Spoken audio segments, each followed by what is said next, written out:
This podcast is part of the Tremula Network, adventure and outdoor podcasts off the beaten track. To find out more, head to tremula.network or find us on socials. This episode is sponsored by Scotland the Big Picture, a charity working to drive the recovery of nature across Scotland through rewilding in response to the growing climate and biodiversity crises. Their vision is of a vast network of rewilded land and water across Scotland where wildlife flourishes and people thrive. Find out more at www.scotlandbigpicture.com. This partnership was made possible with the National Lottery Heritage Fund, with thanks to National Lottery players.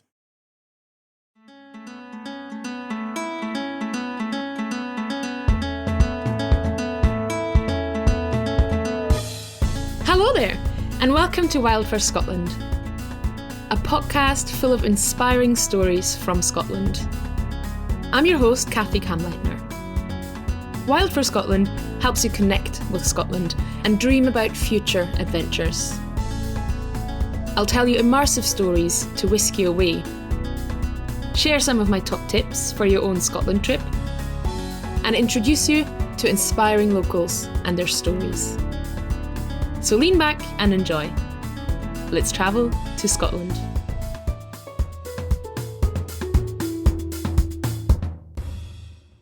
Today we are diving into the world of rewilding in Scotland. Many people, when they look at Scotland, see a land bustling with wildlife, from golden eagles soaring through the sky to dolphins playing in the wake of boats all along the coast. They see dramatic mountain ranges with narrow ridges and tall peaks, vast glens and moorlands stretching between them. It's the home of majestic Scots pines, elusive wildcats, and delicate orchids. It's the land of remote outposts like Knoydart, Rannochmore, and the Cairngorm Plateau. These are places to visit to be immersed in nature. Some might even use the words wild or wilderness to describe them. But how wild is this landscape really? Most of Scotland is heavily managed, and many of the landscapes we associate with Scotland's wildness, the vast moorlands, the empty glens, and the uninhabited islands, have been shaped by human activity. If Scotland was truly wild, it would support vast tracts of Caledonian forest, ancient Atlantic oak woods, and montane scrub so dense you could barely walk through. Seagrass meadows would grow on the seabeds, offering shelter and nourishment to marine species. 80% of our peatlands are degraded. Instead of holding water on the hill, it's flowing off, causing erosion in the hills and flooding below. And an increasing number of species face extinction as our climate warms. Scotland may appear wild, but it is in fact incredibly depleted of nature. In fact, a recent study by the RSPB shows that Scotland ranks 28th out of 218 countries in the Biodiversity Intactness Index. From the bottom. That's the bad news. The good news is that now that we know this, we can roll up our sleeves and get to work to reverse the damage. And that's where rewilding comes in. Rewilding is more than simply protecting the nature and wildlife that's left. It's about restoring what has been lost for the benefit of all, for nature, for the climate, and for us, the people. We often forget that we are part of nature. We see ourselves as something separate from the living world, when in fact, we're a part of it. Rewilding is all about helping ecosystems to recover. It can include actions like reintroducing native species that once roamed the land. Rewilding also brings people back in relationship with nature. It's about dreaming big and keeping an eye on the big picture. And that's exactly what our partner for this episode does. Scotland the Big Picture is a rewilding organisation that drives the recovery of nature across Scotland through rewilding. They do this by telling stories that aim to shift our mindsets, make us realise how nature-depleted Scotland is, see the benefits of rewilding, and show us that there's an alternative available if we fight for it. The projects include Riverwoods, a film that tells the story of the Atlantic salmon and Scottish rivers. They also have campaigns for the reintroduction of lynx and cranes, and most recently, the Next Gen programme, which encourages young people to get involved with rewilding. In addition to these projects, they also collaborate with partners in the field through the Northwoods Rewilding Network, helping people by sharing knowledge and facilitating practical action that makes rewilding happen. Together, their goal is to inspire behavioural change from private individuals to businesses and government agencies in Scotland and beyond. In this episode, I'll take you along to visit rewilding sites in Scotland and learn about reintroduction programmes, woodland regeneration and peat bog restoration. I'll tell you about Scotland the Big Picture's Next Gen programme, and I'll sit down with some inspiring young people to hear about rewilding through their experiences. So roll up your sleeves and join me on this rewilding journey.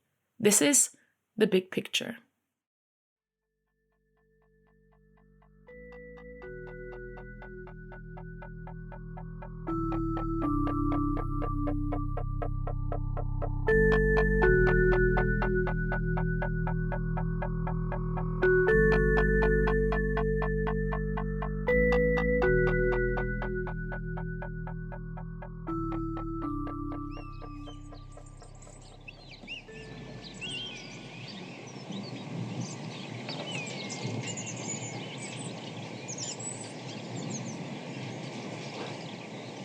I'm watching mesmerised as the birds draw circles in the air.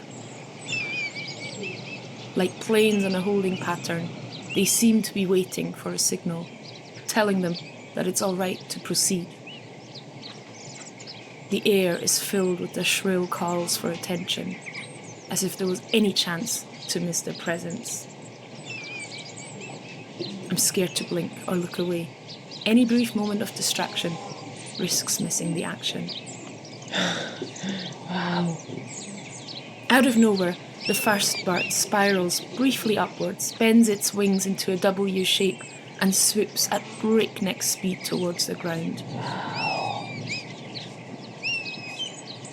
Within a split second, another bird follows, and then another, and another. I love all the coloured patterns. Soon a whirl of 15 birds hurl themselves down as if they were falling out of the sky. But within a few feet of the ground, they break, turn their agile bodies around and stretch out their talons to grab their prey. Flapping their enormous wings, they lift off, return to a comfortable position in the sky, and circle once again above the field. I'm at Argety Farm in central Scotland, a working farm in the heart of Stirlingshire, where livestock farming happens alongside efforts to rewild parts of the estate. And red kites are one of the species that benefit from this. As little as 30 years ago, there were no red kites left in Scotland and England. From the Victorian era until World War I, they went from being the most numerous bird of prey in Scotland to complete extinction. But in the 1990s, the Royal Society for the Protection of Birds began an ambitious reintroduction programme, and red kites from Europe were released to find suitable new homes. Within a few years, birds from the Tay Valley programme started to gather here at Argety Farm. They built nests, hatched chicks, roosted in trees, and searched for food along the roadsides. Unlike other birds of prey, red kites are predominantly scavengers. They have small talons and are no threat to livestock, so farmers Neil and Lynn Bowser were happy to welcome them. Today there are 7 to 8 nesting pairs on the farm and over 1,000 red kites in Scotland overall. With a wingspan of 5 feet or 1.5 metres, the characteristic V-shaped tail feathers and beautifully patterned red-brown plumage, red kites are easy to spot and identify. Every day, the farm puts out a small amount of food for these birds, never so much that it might affect their natural behaviour or discourage youngsters from seeking new territory, but just enough to attract resident birds to show off their spectacular aerobatics to a mesmerised crowd. Today I'm one of the onlookers. Our session is guided by Nikki, a resident ranger at the farm and a true expert in red kites and their troubled history. Next to me, equally mesmerised by the beauty and agility of the birds, sits Joe McClellan, a youth worker and artists from the local area. Jo is one of 20 young people who've joined Scotland the Big Picture's Next Gen programme, an initiative to get more young people involved with rewilding. Throughout the programme, Jo and the others got to travel to rewilding sites all over Scotland and learn from experts about their significance and the challenges of restoring them. From oyster releases to regenerative farming, and from snorkelling among seagrass meadows to discovering new wetlands created by beavers in Argyll. As they learnt more, the Next Gen team have been sharing their experiences through workshops and events, planting seeds and changing attitudes among older and younger generations. Together we watch as the red kites soar through the air and dive for scraps, while listening to Nikki tell us more about the other rewilding initiatives on the farm. The hedgerows between the fields are busy with songbirds, fighting and bickering over the best seeds from the bird feeders. Waterways are planted up with trees to provide shade and protection for young salmon, and the fallen branches slow down the flow of the river for the fish. Barn owls and tawny owls, goshawk and sparrowhawk, golden eagles, ospreys and peregrine, they all flourish here on this land. Most recently, 2 beaver families were relocated to Argotty. Beavers, like red kites, were once hunted to extinction in Scotland, but the reintroduction story has been more controversial, with some farmers and anglers worried about how the beavers' famed engineering activities might change our rivers and riverbanks. However, here at the farm, the beavers are already improving things. They're a keystone species that shapes the landscape. Beavers are like architects, engineering waterways and creating habitats for countless other species. Their dams are keeping more water on the hill, reducing flooding in other parts of the farm. In other words, they're an integral part of this ecosystem. I asked Nikki how these efforts to rewild the landscape have impacted the productivity of the farm. That's a really good question. Because the wildlife side of it has taken off and we're trying to do as much of that as possible, the kind of farming setup here is slightly different in that we have 2 guys, it's like a partnership. So Mark will run the livestock and he employs Donald to help him run the livestock. And then we do the kind of wildlife stuff. Neil will still do a lot of the tractor work, so the hay, the silage. So it's a partnership agreement. And anything we want to do in terms of whapping in hedgerows or trees or beavers, there's always around the kitchen table discussion. How's this going to work with the farming? Can we make this work?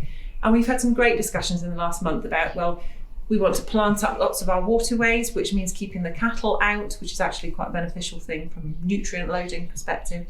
So we've talked to the farming team here about how we fit water supply systems that keep cattle out of the areas we're trying to plant. So there's a constant dialogue. I think it'd be fair to say that, if you're managing with wildlife, it's hard to truly maximise profit in the short term. But I think we're all becoming more familiar with the concept that if we really strip our landscapes hard in the short term, we're going to have long-term issues. So it is actually sort of a longer-term gain to put back as much biodiversity as we can while still being able to produce food in between it. It is stories like this that the Next Gen rewilders at Scotland the Big Picture are carrying out into the world. Rewilding is often viewed as a challenge for farmers to work with, but here at the farm, wildlife enthusiasts and farmers work together to find balance.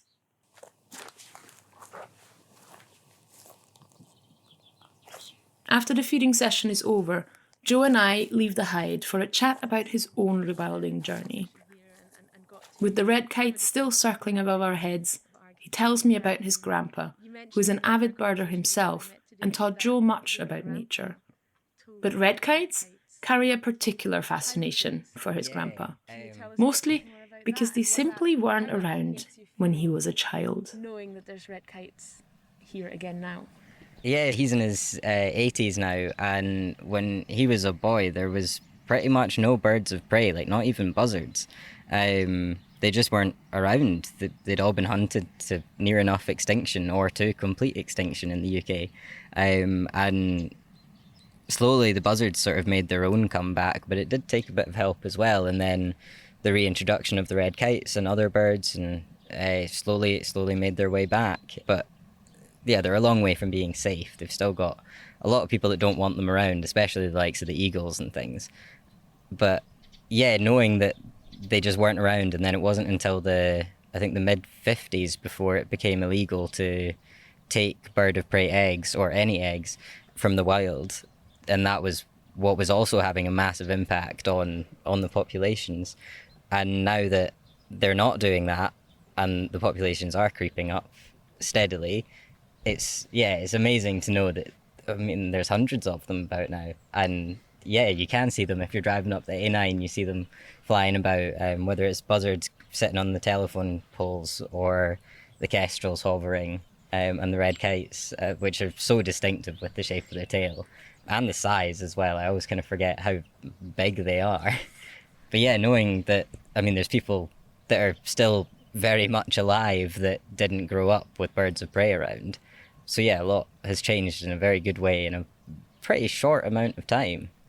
Absolutely, because it's just a few decades, isn't it, where a species that was virtually extinct in Scotland came back and is now back in healthy numbers, of course, still needing protection and consideration for the future. But it's incredible how fast nature can actually bounce back when you give it a bit of a push. I was reading last night that I think last year there was only like 22 reports of egg stealing in the UK, whereas back in sort of the early 2000s, that number was in the thousands of people that were stealing illegal eggs. So I mean, 22 can still get lower, but that's a lot better than in the thousands of reports, and that's not even including what wasn't reported back then as well. But I think a lot more people care now. They do like seeing them, and people are starting to know what the different birds are and how to tell the silhouettes apart. And yeah, I really like it. So I'm wondering, I'm sure there's many people out there who have no idea what rewilding really means. They might have a vague idea, and I know it can mean many different things, but I wanted to ask you what rewilding means to you and how you would define it or explain it to someone who has never heard it before. Yeah, okay, so for me, it's about sort of realising how much nature, from wildlife and different plants and things like that, are missing from the world, but Scotland specifically is really sort of depleted populations of different animals. So it's about sort of realising that and sort of working on how can we improve those numbers, and in turn that'll improve things for people as well. So yeah, sort of the likes of Argity still being a working farm while doing rewilding projects and with the beavers and the red kites, and that they can all actually work in harmony. It just maybe needs to be done in a slightly different way than it has been for a long time. It can be as simple as putting out bird feeders or planting trees or working for an organisation that does rewilding projects. It can range for everyone. And I think just being more aware of the nature that's around you is helpful as well, and passing on information down generations and different people. It's a lot of information that we've lost over time. So yeah, sort of just talking more about things that you see, or being like, I don't know what that bird was, and maybe someone will know. Yeah. How would you say has your relationship or your connection with nature changed through the Next Gen project? Yeah, definitely. Because I mean, sort of in a longer term scale, like I grew up in the middle of nowhere and loved it as a kid. It was amazing. I had the woods behind the house. My mum didn't care if I came back covered in mud. Like, it was great. And then I became a teenager, and then I lived 4 miles from any of my friends, and it sort of sucked. And terrible Wi-Fi and all of that. And yeah, didn't really love living in the middle of nowhere then. And then I moved into Glasgow and sort of forgot about nature a bit. I mean, I was just living my life as a 19, 20, 21-year-old. I was going out a lot and not really paying much attention. I mean, sort of the extent of it would be sitting in the park and watching the birds in the pond there. And then I moved to Canada for a while, for a year, and then COVID started, so I came home and moved back in with mum and dad, back into the same childhood house that I grew up in. And I mean, you weren't supposed to go more than 5 miles radius or whatever, so I just started going out walking from the house, and it really sort of fell in love with the area again. My grandpa bought me a trail camera that's got night vision and a motion sensor on it, so that opened up a whole new world as well of watching the animals at night, and I mean, not having to sit out in the freezing cold rain. Helps. So I mean, I've discovered badger sets nearby that have probably always been there. I just didn't see them when I was younger. Foxes in the area as well, a hedgehog in the garden too, and we built a new massive pond in the garden, and I think we dug the hole in the August, and then by the October we had newts already. Wow. In it. And then this morning when I went out to go see, because we got frog spawn last night for the first time this year, and I think there was about 10 or 11 frogs in the pond this morning. So yeah, it's pretty hoaching with frogs at the minute. They love the slightly warmer weather. They love it today. Yeah. To come out and be a bit less groggy, more active, I guess. Definitely. Yeah. And then how did Next Gen play into that? So I guess sort of I got involved with the project at the same, I mean, it wouldn't have been long after I moved home. Yeah, it really coincided perfectly with learning more about Scotland's nature on a sort of deeper level and in the rewilding aspect. Yeah, just again, it was all to do with the people. Yeah, just there's never a dull conversation. It's all really, really fun, even though it's maybe not a sort of positive news all the time. But it's just having other people that care about it. A lot of my friends play video games, which, I mean, there's nothing wrong with that, but whereas I can go and sit in the woods quite happily for hours and see some different things, and that'll be a great day for me. Yeah, it's nice to have other people that feel the same way as well. Yeah. That's really lovely. Is there anything that gives you hope about Scotland's natural environment? Oh, there's loads of it. That's good. Yeah, I was actually doing a workshop with a group of kids at work last week, and we ended up talking about animals that are native to Scotland, and one of them mentioned bears. And I was like, yeah, we used to have bears. I was like, we don't anymore. I was like, do you know why we don't anymore? And he was like, were they hunted? And I was like, yeah, probably. That's the main thing. And then he was like, wolves. And I was like, yeah, we also used to have them. And I was like, what happened to them? And he was like, they got hunted. And I was like, yep. And then I was like, what about beavers? And he was like, they got hunted as well. I was like, yeah, but they're back now. They've been brought back. And he was like, really? And I was like, yeah. And he was like, where are they? So I was telling him sort of Knapdale and over in Perthshire as well. And he was just really amazed that they're back and that people are bringing back these creatures, and that maybe one day in the very distant future there might be wolves and bears again. I don't know if that'll ever happen, but it might.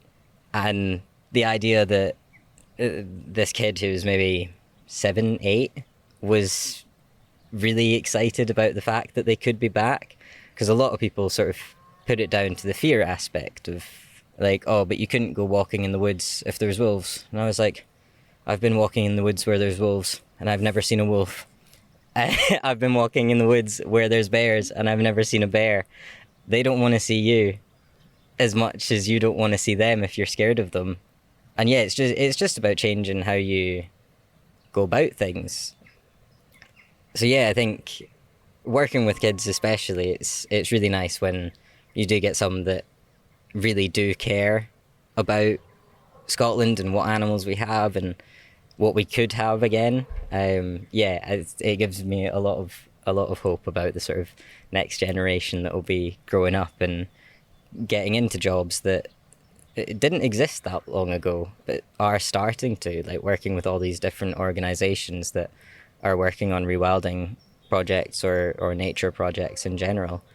Yeah, I think it's starting to be a lot more options for what you want to do as a job, and I think they're starting that a lot younger, and that you don't just have to be a doctor or scientist or lawyer or something. Yeah, you can have a job that you really like and feel like you're doing something positive to the world. Yeah. It's this desire to make a positive impact that brings me to my next destination on this rewilding journey. While the rewilding work at Argotty Farm is largely the result of Neil and Lynn Bowser's passion to do things differently, my next stop visits a rewilding site that needed an entire community coming together.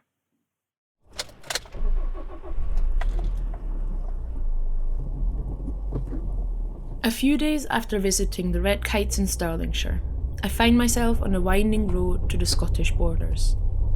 It doesn't take long for the urban landscape of Edinburgh and its suburbs to make way for sprawling fields and a zigzag of farm tracks. But that's not what I'm here to see. I'm here to meet Wendy and Rick for a walk around Ledburn Community Woodland, a site that is part native woodland regeneration and part peat bog restoration area. And so I swap my trainers for rubber boots, and together we set off.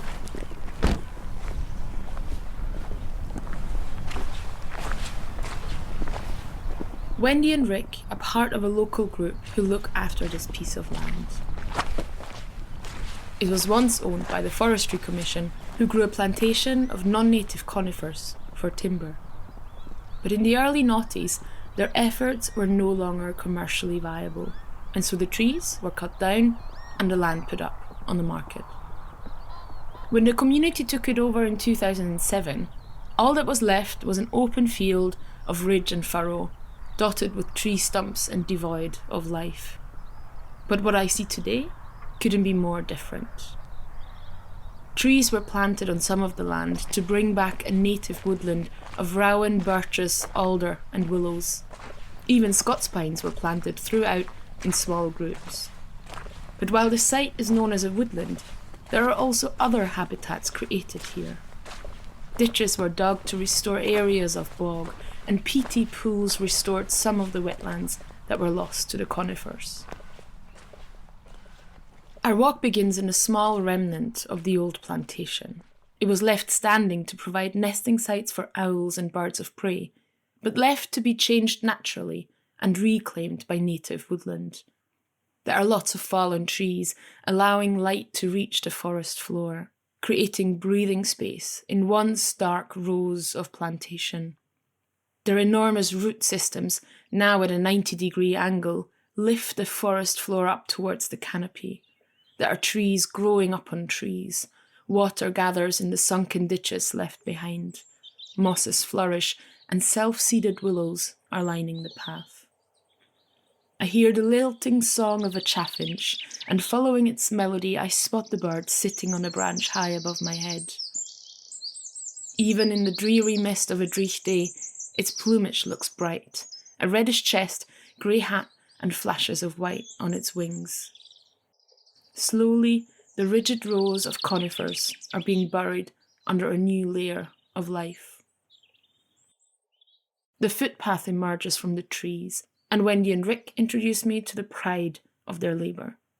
In 2019, Ledburn Community Woodland was extended and a new block of land added to their rewilding mission. Initially, the woodland with its mosaic of natural habitats was established to foster biodiversity and create a beautiful green space for the local community. Somewhere they could spend time outside with the whole family or walk their dogs away from the main roads.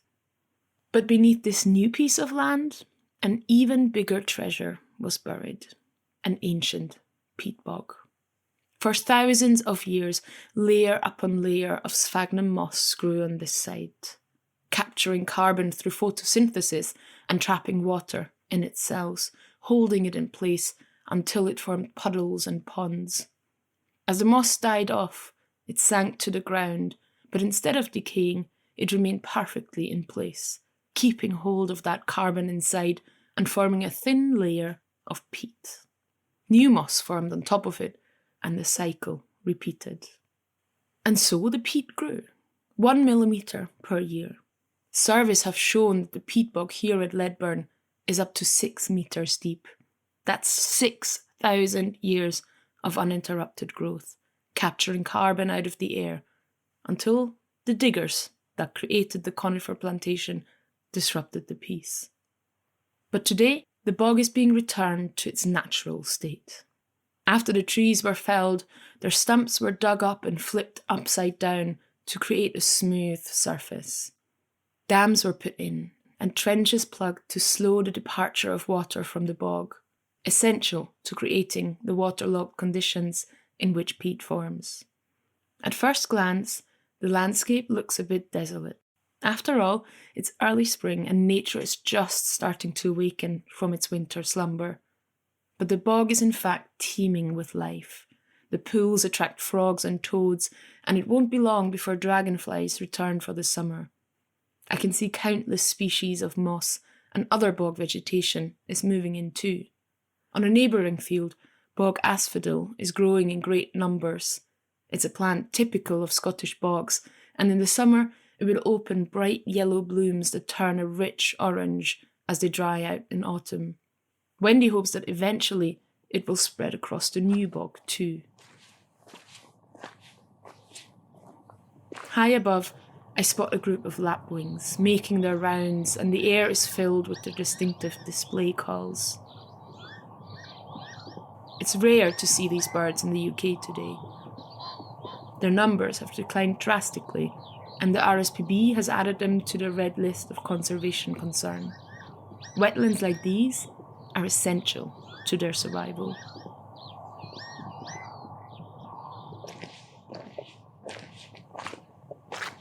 At the end of the path, we reach a patch of forestry plantation that was left standing to create a barrier between the bog and a neighbouring farm. Rick points out a raven's nest high up in the canopy, but apart from that, the plantation looks like a dark desert. Unlike the place where we started our walk, nature has not reclaimed this patch of woodland yet. The trees grow so close together, and their needles are so thick, there's hardly any light on the forest floor. There's no moss, no shrubs, no flowers. This is what Ledburn looked like before, and why the community focused on restoring a mosaic of habitats for a wide range of species and different layers of vegetation. Further ahead, Rick shows me a patch of sphagnum moss in a wet ditch. It grows close to the ground, ranging in colour from olive to pink and bright red, slowly spreading among lumps of grass and fallen pine needles.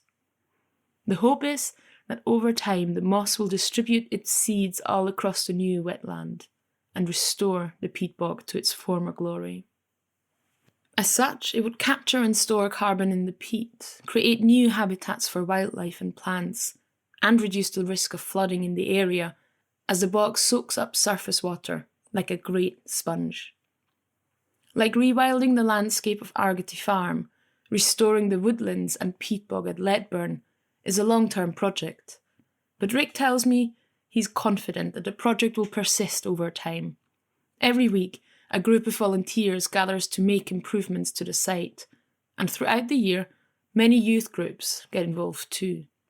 Together, they care for this land and make a personal connection, and that investment will carry on down the generations.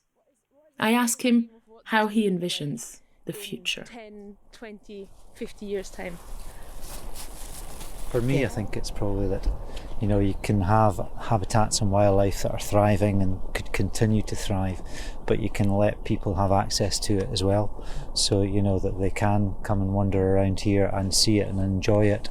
But the woodland and the bogs and everything are a huge part of that, People wouldn't come here without the wildlife and the habitats actually thriving, I don't think. So for me, it's a lot of that as well. Make sure that the ponds are working, that such and such species of butterflies are here every year, that the bird numbers are good, that the trees are getting bigger, maturing, and starting to self-seed, and that is happening, and seeing everything just go one tiny step more every year is brilliant, and because we're only 15 years in at the moment, you do see quite big differences between years, and for that to continue to happen over the next 20, 30 years would be fabulous.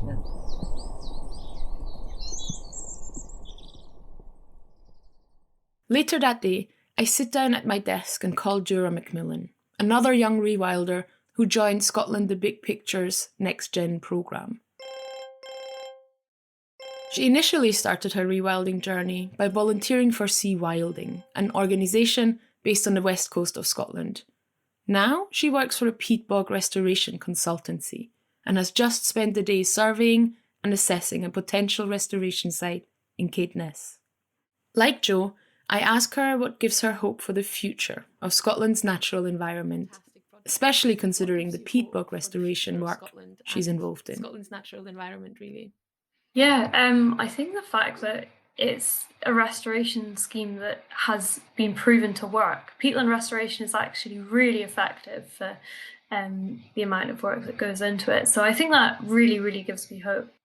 The other thing is that the sector is growing massively at the moment. So there's a whole lot of government funding that's just come in for peatland restoration, and there's just a lot more people that are in this environment. So I think if we can all sort of try and work together and sort of keep doing it and keep going with where we're headed, I think it'll work really well. What interested you about rewilding in general and learning more about it, and also actively getting involved in it? What drew you to it? I was just kind of looking for a way to sort of find something that could kind of help fight climate change, but also the biodiversity crisis at the same time. And I think rewilding definitely does that. The other thing that really excites me about it is the kind of giving back to nature, I guess. As in Scotland, we've got a really, really nature depleted country here. And I feel that rewilding can kind of create a space or create a home for more wildlife and more biodiversity and everything like that. So I kind of feel like there's a bit of environmental justice that sort of comes with rewilding, which is what really excites me. Kind of how I see it is Scotland's land has kind of been used and abused essentially for quite a long time, with sort of deforestation at a national scale, and then sheep farming and deer farming and everything else that goes on in the oceans, along with trawling and fish farming. So much so that our land is not what it was a few hundred years ago. And I think for me, rewilding kind of is a way of restoring something that humans have destroyed, and so thus giving justice to the environment that should be here. Has your involvement with Next Gen changed how you connect with nature at all? And does that resonate with you, that journey of kind of losing a little bit of that magic?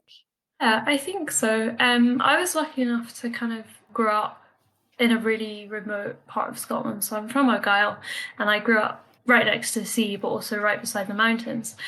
So I think I have spent a lot of my time outside and being in nature, especially when I was growing up. But the thing about the Next Gen and rewilding is it kind of forces me to slow down and actually take in my surroundings when I'm out in the hills, or when I'm doing like work with seagrass and the peatlands, is that I have to kind of take my time and actually notice what's around me. And I think that ability to sort of understand what plants there are, what animals, what birds are flying overhead is really important. And I think that's something that I didn't really know that I had lost until I started sort of looking for it again, essentially. And I really like it, being able to understand what's around me. Yeah. Why do you think that it's important, particularly for young people, to get involved? I think it's important for young people to get involved, just because we are going to be around a lot longer, and peatland restoration is going to take a really long time. So peat bogs actually grow, which is how they sequester carbon, but they only grow at 1 millimetre a year. So some of the peat bogs that we have in Scotland are thousands and thousands of years old. I think they can be 10,000 years old. So I think that's one of the really important things is for the young generation to be involved in, is because it is going to be ongoing for the next 100, 200 years. And it's still going to be important even then to keep restoring them, just because the level of degradation that we've got in Scotland. What do you see maybe 100 years down the line? What do you think Scotland will look like, or what do you hope Scotland will look like? I hope that I can go out onto the hills, because I really love going into the hills. I'm a hill runner and I love hill walking as well. And I would really like to be able to go out into the hills and not see any of the erosion that I see on virtually every trip I go on. I think that would be the dream for me. Well, let's hope we get there. Last question. What is a good way for people to get involved? And especially I'm thinking, what are some things people can do in their homes? Just what's the first step that people can start to do to rewild their spaces or their neighbourhoods or their communities? I think the main thing is just actually getting outside and doing it. And that's how I started doing all of this. Was I started volunteering, I started having a little research as what was around me. And that's how I found Rewilding, was because it's my local kind of rewilding charity. So yeah, just get out there and find a community group or a group of other young people and just volunteer. And I think, yeah, as you said earlier, the more you start looking, the more interested you'll become, and it will become a cycle of just, you know what one bird is, but you don't know what another bird is. So you'll want to find out that, and then you'll begin to understand this whole kind of picture of Scotland's environment that we're in at the moment. And yeah, hopefully it'll spur you into doing something positive. It's like a snowball effect, isn't it? Yeah. Once you get your head in, it's not going to stop. Definitely. Thank you so much for your time. I hope you have... Are you still up in Caithness?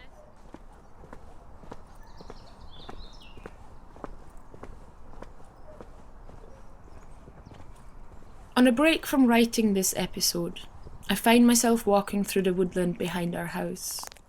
There are tall beeches, oaks and pine trees. Pieces of deadwood are scattered around the forest floor. We've not lived here for long, but a local woman I meet walking her dog tells me that the tree trunks had been put in place deliberately to create habitats for wildlife. High up in the trees, I can see nesting boxes, and from time to time, I can hear the piercing call of a buzzard, chasing crows or magpies from its nest. Bluebells are forcing their way through a thick layer of dead leaves and debris fallen from the trees during heavy winter storms. In the middle of the woodland, there is a large clearing, and along the edges grows a thicket of brambles. I stop for a moment and notice two birds sitting on some of the lower branches above the brambles. They are distinctly coloured, white and cream plumage with flashes of pink and purple across their wings and chest, and their tail feathers are disproportionately long. I think about my conversation with Joe and realise I don't know what these birds are. I should look it up when I get home. Both birds are carrying bits of moss and small twigs in their beaks. I hold still, worried I might scare them away. My eyes follow them as they enter the thicket of brambles, and one by one they disappear into a well-camouflaged, sphere-shaped structure. I watch as the nest moves softly, as the parents-to-be put the finishing touches on their new home, and quietly retreat to make sure they're not disturbed by my presence. On my way back, I follow a small footpath under the trees. The ground is covered with lichen and moss, but every few steps there's also an empty plastic bottle, a discarded candy wrapper, or a crisp bag waving in the breeze. I fill a bin bag and carry it back to our house. Thinking back to my conversations with Joe and Jura, Nikki, Wendy and Rick, I think about something they all said, if in slightly different ways. It's something I had been trying to formulate for myself for a long time, and it was good to hear others share the same thoughts. In order to deeply care about something, we first need to be fascinated by it, learn about it, and develop an understanding. Be involved in the process and feel responsible for the outcome. It's not enough to just create a woodland like the one behind my house. The people who use it must also find ways to care about it. That's why programmes to involve young people in rewilding, like Scotland the Big Picture's Next Gen, are so important. Over 2 years, the participants visited rewilding sites all over Scotland, from seagrass meadows on the west coast to pinewood forests under the peaks of the Cairngorms. They got to experience them firsthand, learn about them from experts, and see for themselves how beneficial it is for everyone to restore them. I asked both Joe and Jura what they got out of being a part of Next Gen, and both of them unequivocally emphasised the community aspect of the programme. Rewilding and climate action can feel overwhelming. Many of the changes that are needed are dramatic, and the timescales of complete restoration can be long. But by being part of a wider community of people who care, the Next Gen participants like Joe and Jura found a hopeful and positive approach to the climate and biodiversity crises. They could share their fascination with others and draw inspiration, knowledge, strength, and resilience from one another. And they found new ways of appreciating not just the fantastic landscapes out there in the big world, but also cherished the everyday encounters with nature at their doorsteps. When you only focus on the end goal of the rewilding movement, everything seems overwhelming. But when a task feels overwhelming, you simply have to break it down into smaller, more achievable goals. Take it step by step. And just like that, every step is a win. Red kites have returned to Scotland and are spreading their wings beyond the territories of the reintroduction sites. Their numbers are now high enough. It's no longer necessary to tag and track every single individual. Beavers are once again engineering Scottish landscapes, and a new government policy makes it possible to relocate them from conflict areas to suitable new homes. Our forests are being brought back, and green corridors formed to connect once isolated patches of woodland.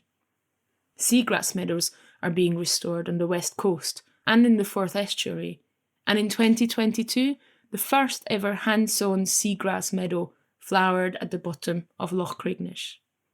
And finally, peat bogs are being restored all over the country, backed up by research that proves their incredible potential to lock carbon away in the ground, preventing it from returning to the atmosphere.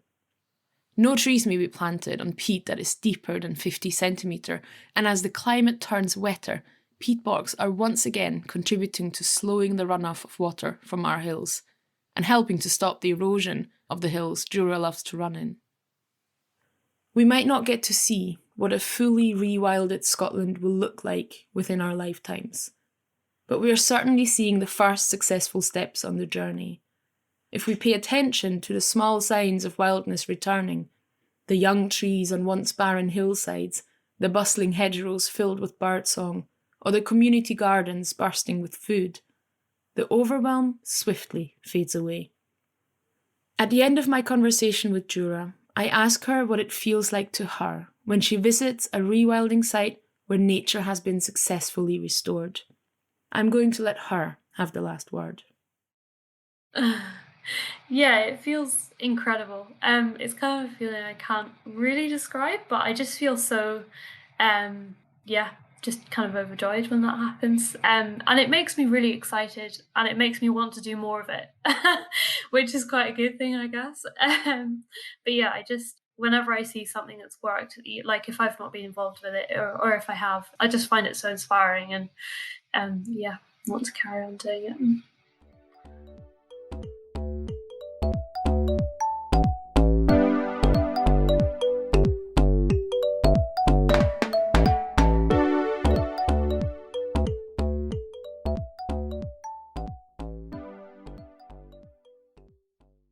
I hope you enjoyed this deep dive into Rewilding Scotland and hearing about the work Scotland the Big Picture has done through the Next Gen programme.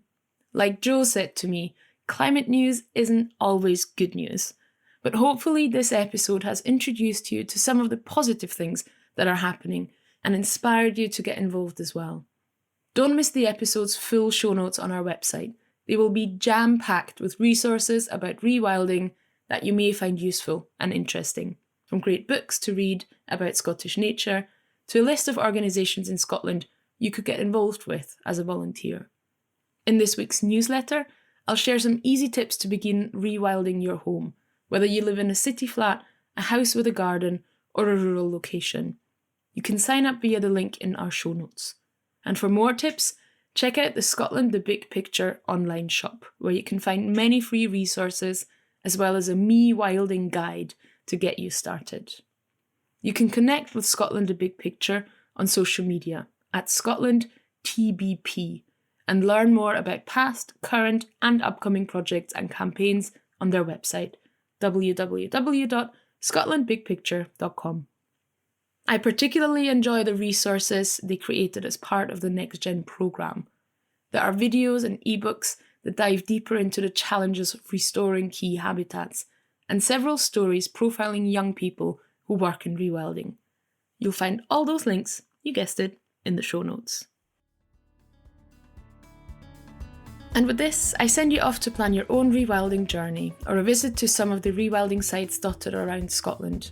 If you live in central Scotland, Argotty Farm or Ledburton Community Woodland are just a short drive away, but there are many more such places all over the country, from the restored Caledonian Forest of Glen Affric to the beaver trial site at Knapdale Forest. There is a lot to discover. Thanks to Scotland the Big Picture for partnering with us for this episode. The Next Gen programme and this partnership was made possible with the National Lottery Heritage Fund, with thanks to National Lottery players. Next week, we're taking you on a journey to one of Scotland's smallest cities. We'll learn about the lives of kings and queens and other great Scots. We'll follow a coastal hiking path and dive into the real and fictional stories embedded in the landscape. I hope you'll tune in again. Wild for Scotland is part of the Tremula Network, adventure and outdoor podcasts off the beaten path. The show is written and hosted by me, Kathi Kamleitner. Thanks to Fran Turauskis, who's the co-producer and editor, and does the sound design. Kirsty Spain and Aneso Matanda Mambingo are supporting the podcast and Tremula Network with social media. Podcast art is by Lizzie Vaughan-Knight, the Tartan Trail Burner, and all original music is composed by Bruce Wallace. Until next time, when we travel to a different place in Scotland.